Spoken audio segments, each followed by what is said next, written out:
When you're deeply focused on your work, you forget how it looks to others. Unless, like me, you're an agnostic Jew. What you're deeply focused on is Islam, and you've just finished writing a biography of Muhammad. And your audience might be just a little bit nervous.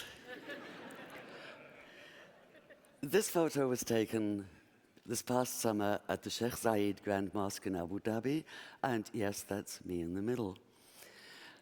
I never imagined myself in an abaya, but it was required for entrance, so I reminded myself that clothes do not make the woman, and took a deep breath. There was no bolt from the blue. In fact, it felt almost elegant. And since the mosque is very beautiful, I posted the photo online, only to find that some of the reactions were kind of puzzling. There were Muslims saying basically, "Yay, you've become a Muslim." And then there were Jews saying basically, "Oi, you've become a Muslim." This seemed a rather large conclusion to draw from a snapshot.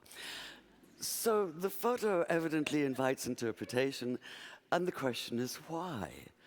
What were the underlying assumptions here? If I were to put this on right now, for instance,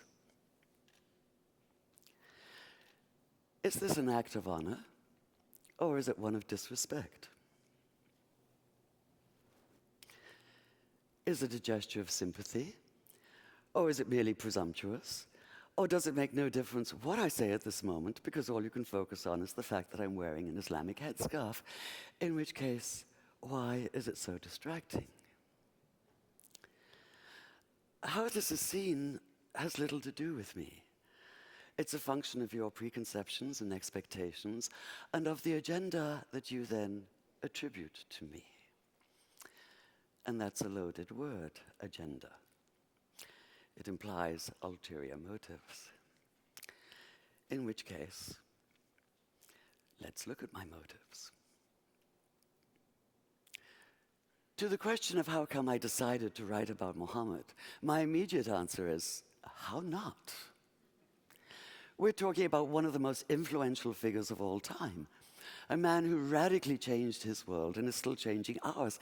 So how can so many of us know so little about him? How come just the idea of writing about him seems to be fraught with tension? Welcome to my territory, the vast and volatile arena in which politics and religion intersect. Consider the renewed atmosphere of distrust and bitterness this past summer, for instance, when a noxious little YouTube video caricaturing Muhammad sparked protests leading to dozens of deaths. There were any number of agendas involved here, none of them good. That of the small-minded bigots who made the video in the first place, small-minded bigots being a redundant phrase, if ever there was one. Of the Saudi-financed TV station in Cairo that picked it up and made a big show of it, thus ensuring that while maybe 30 people had seen it before, now millions would. Of the once reputable news magazine, trying to revive its fading readership by implying that all Muslims worldwide were rioting in the streets, as opposed to a few hundred extremists and often just a few dozen. It's amazing what you can do by cropping a photograph. There was the leader of Hezbollah, under attack for his support of the Syrian regime's brutal war against its own citizens, trying to redeem himself as a defender of Islam. And the Pakistan Minister of Railroads, trying to hide his corruption and ineptitude by offering a $100,000 bounty. And the usual American Islamophobes, putting up crude us and them posters in the New York and DC subways. So many people jumping on the bandwagon. But where was Muhammad himself in all this? Where was the man who listened to the Quran telling him, and by extension all Muslims, to pay no attention to taunts and mockery? Ignore them, it keeps saying. Let them be. Turn your face away. or in the words of Jesus, turn the other cheek. While Muhammad has certainly been distorted by his detractors, he sometimes seems to have been equally distorted by the loudest of his self-proclaimed defenders, which makes it all the more urgent that we know who he really was.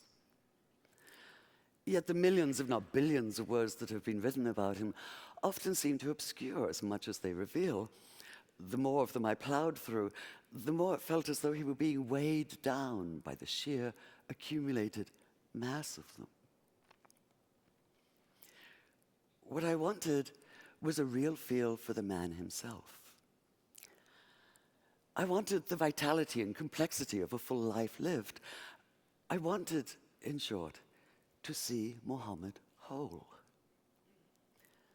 And this meant steering clear of a virtual minefield of agendas, including piety and sentiment and stereotype and judgmentalism.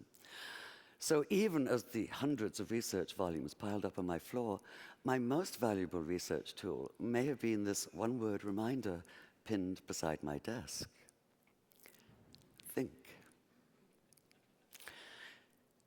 Take the pivotal moment of Islam, for instance, which is what happened to Muhammad one night in the year 610 on a mountain just outside Mecca. He'd gone up there, it seems, in the hope of perhaps a quiet moment of insight. The last thing he expected was the blinding weight of revelation. So what struck me in the earliest account we have of that night was not even so much what happened as what did not happen. Muhammad did not come floating off the mountain as though walking on air. He did not run down shouting hallelujah and bless the Lord. He did not radiate light and joy. There were no choirs of angels, no music of the spheres, no elation, no ecstasy, no golden aura surrounding him. Not even the whole of the Quran fully revealed, but only 5 brief verses. In short, he did none of the things that might make it easy to cry foul, to put down the whole account as an invention, a cover for something as mundane as personal ambition. Quite the opposite. In his own reported words, he was convinced at first that what had happened couldn't have been real. At best, he thought it had to have been a hallucination, his own mind working against him.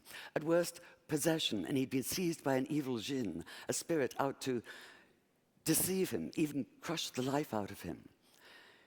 In fact, his first instinct was to leap off the highest cliff and escape the terror of what he'd experienced by putting an end to all experience.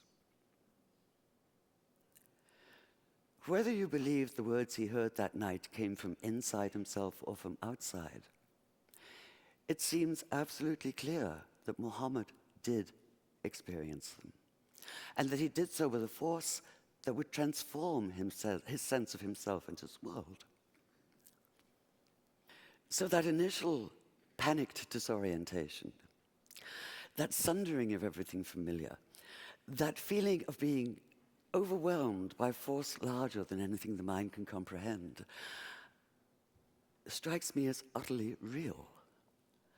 It's the only response that makes sense. It's the only sane response, the only human one. And this is what allowed me to begin to see Muhammad not as a symbol, and not even as a subject, but as a man, a complex human being. And to follow the extraordinary arc of his life, from neglected orphan to acclaimed leader, from marginalized outsider to the ultimate insider, from powerlessness to power. One thing I knew from the beginning, however. If I was to do justice to this remarkable story, if I was to bring it alive on the page, it had to be written in good faith. Now, I do realize there may be a certain irony in an agnostic standing here talking about good faith, but there's been so much bad faith in every sense of the term. And we have to get beyond it. All of us. Whether we're secular or religious, theist or atheist or anywhere in between, we are all impacted by the words and actions of extremists. What happens in one tiny corner of the world now reverberates globally. But whether we live in Tehran or in Tel Aviv, in New York or in New Delhi, we do have a choice. We can refuse. Refuse, that is, to allow ourselves to be led by anger and suspicion. Refuse to allow ourselves to be manipulated by extremists of all stripes. Refuse their narrow vision, their comic book distortions, their miserably small minds. We have to reclaim the narrative, the full narrative, beyond stereotypes, beyond snap judgments, beyond headscarves. Just as we need to see Muhammad whole, so we need to start seeing each other whole, in good faith. Thank you.